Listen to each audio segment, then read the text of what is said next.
Ça y est, on l'attendait, cette Peugeot 308 GTI, après une version de base quand même très réussie, une version GT aussi réussie, et celle-là, elle est aussi très réussie. Ah ouais, elle est excellente.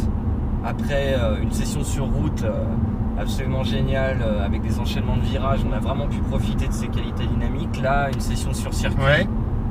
tout aussi génial, on s'est vraiment régalé. Voilà, ça ouais. donne... c'est franchement, on a quasiment tout le monde a été unanime. Ouais, à l'unanimité, c'est une vraie réussite. On a 270 chevaux. Alors un moteur qui est en fait dérivé du RCZ-R, qui était le moteur le plus puissant en production française. Exactement. Il reprend ce flambeau. Voilà, c'est vraiment la reprise de ce même bloc, avec quand même, pour le passage à l'Euro 6, une injection quand même revue, ouais. des nouveaux injecteurs et une pression d'injection à 200 bars, ce qui permet d'abaisser encore le taux de CO2 qui passe à 139 grammes. Ouais, donc un malus ridicule. Un tout petit malus. C'est pas méchant dans la catégorie, avec quand même un prix à 37 200 €. Mais c'est vrai qu'on a quand même, on a tout, on a le Torsen, on a un équipement complet. Les routes 19, les freins et les étriers 4 pistons et ces disques de frein assez sympas avec un petit rainurage en forme de croissant. Ça ventile en fait pour améliorer encore le refroidissement. Est-ce que ça, tout est efficace quoi sur cette voiture.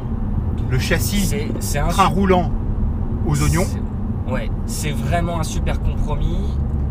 Parce que là, elle reste confortable pour le quotidien.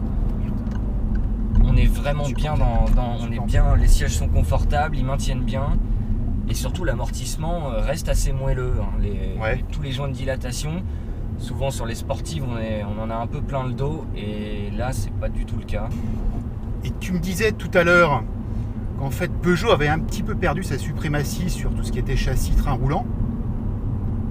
Ils s'étaient fait rattraper par notamment les Allemands. Tout à fait, oui. Et là, ils reprennent la main. Ils ont remis un coup de collier qui leur permet de nouveau de maintenir une petite longueur d'avance, je trouve, en accord châssis, direction, amortissement. Pour moi, c'est ce qui se fait de mieux aujourd'hui. Et c'est un vrai tour de force, parce que c'est vrai que sur la précédente 308, bon, c'était bien, mais là, avec ce modèle, et on le retrouve vraiment sur tout, quelle que soit la motorisation. Et voilà, une GTI, c'est sportif, mais sans oublier ce petit côté bourgeois aussi, et c'est très appréciable. C'est ça, c'est ultra polyvalent. Quand on était sur circuit, là on reprend la route, et on a une voiture ultra confortable. On a une voiture à tout faire, un petit peu à deux visages, et il y a une qualité d'amortissement et de suspension qui est phénoménale.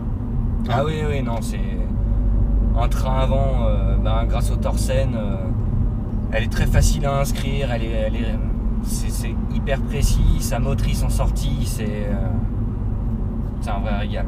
L'arrière enroule juste ce qu'il faut. Un ESP qui est pas trop castrateur. Non, il est vraiment très permissif. C'est sympa sur route, on n'a vraiment pas du tout besoin de déconnecter. Ce qui n'est pas forcément le cas. Des fois on peut être un peu frustré parce que on sent l'électronique agir. Elle n'a pas du tout. Alors aussi, elle reste très sobre. Quand on la voit de dos, à part les deux sorties d'échappement, c'est vrai qu'elle n'est pas très différenciée d'une GT. Ça reste très discret. Il y a les deux canules d'échappement à l'arrière, un petit diffuseur, des logos GTI, des jantes de 19. Mais à part ça, c'est vrai que... Mais pour le commun des mortels... C'est vrai qu'elle ressemble un petit peu à une GT. On aurait pu accentuer peut-être le côté apprécier quelque chose d'un. Alors après, on peut prendre la coupe franche. Exactement. La coupe franche, là, c'est sûr qu'on peut pas la louper. Donc du coup, parmi ces compacts à caractère sportif, elle sort du lot, quoi. Il y a la Honda Civic R. Bien sûr, la Mégane RS. Alors qui est pas du tout la Mégane RS, c'est pas du tout dans la même philosophie. C'est quand même. Non, je dirais un petit peu plus radical, c'est vrai. Moins de concessions, quoi. Ouais, c'est une 3 portes déjà. Plus axé vraiment sur la performance pure, je pense, donc un petit peu moins confortable. La Leon Cupra. La Leon Cupra, qui est à mon avis sa concurrente la plus directe. Elle est un peu dans la même philosophie. C'est-à-dire qu'elle fait pas d'esbrouf, elle n'est pas ostentatoire, elle a une puissance quasiment identique, elle est ultra polyvalente aussi, mais quand même celle-là, elle reste devant. Hein. Bah écoute, ouais, je trouve. Alors c'est vrai que la Leon a une suspension pilotée qui est plutôt bien faite parce qu'on peut changer les modes. Cela dit, sur la 308, le compromis est tellement juste qu'on n'a même pas besoin de suspension pilotée parce que elle est suffisamment confortable et à la fois incisive pour jouer sur les deux tableaux. Et j'en reviens au moteur, en 6ème, on reprend à 110, tu peux monter à 170, 180. Ça reprend tout de suite. C'est vrai que le moteur, avec son couple maxi de 330 Nm qui est disponible dès 1900 tours minute, très très bas.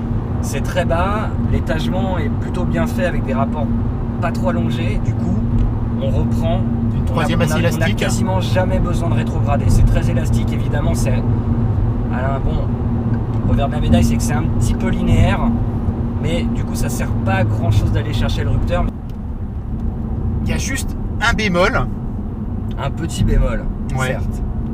C'est la sonorité du moteur qui est pas génial, même si on peut trafiquer avec le mode sport là. Avec le mode sport, c'est vrai, qui a un son.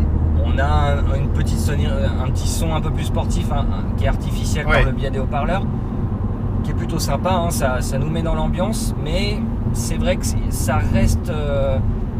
Ça pourrait être plus démonstratif et surtout, c'est le même principe que sur la GT. Et du coup, même si bon, la sonorité est un petit peu plus travaillée parce qu'on n'a quand même pas le même échappement, ils auraient pu pousser un petit peu plus loin le côté sportif. Bon, vous l'avez compris, c'est une véritable réussite. Hein, voilà. Et on peut dire quand même cocorico.